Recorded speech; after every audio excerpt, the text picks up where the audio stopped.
task now is to detach,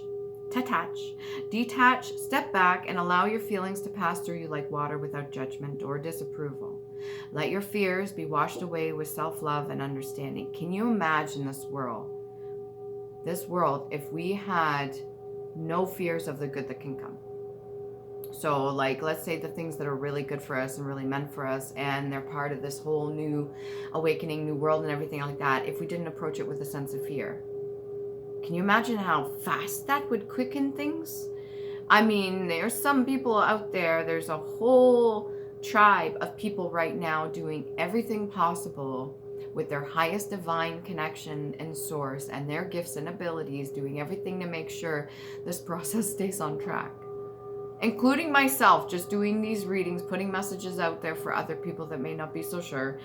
Whatever I've freaking learned in my own experience, I'm not perfect. I've made a lot of fucking mistakes, and I have been doing my best to learn from them and putting it out there. That's part of my job. That is part of my task. I don't even want to call it a job. It's a fucking career right now, because I am fully invested in it and I fully enjoy it and I believe in this.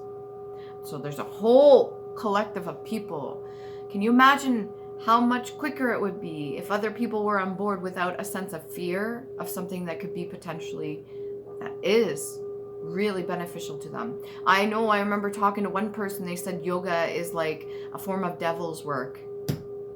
Sure, if you are exercising your demons out.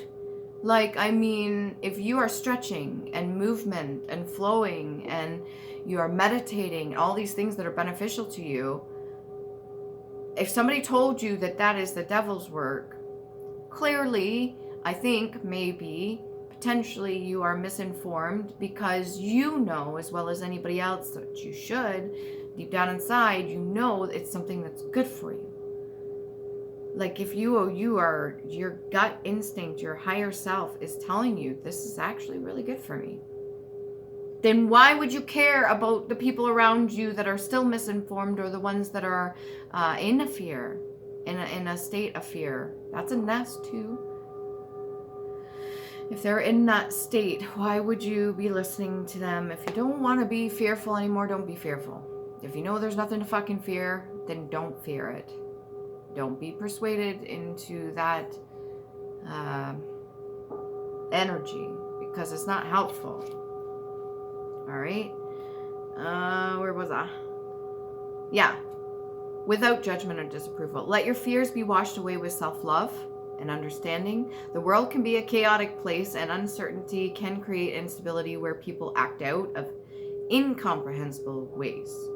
Move to higher ground, say no to engaging, and wait. Rather than react in the heat of the moment, let the goddess Mama Kosha's water of life hold you up and surround you like the fluid did in your mother's womb. Let love be that water. Remember to love you. Please do.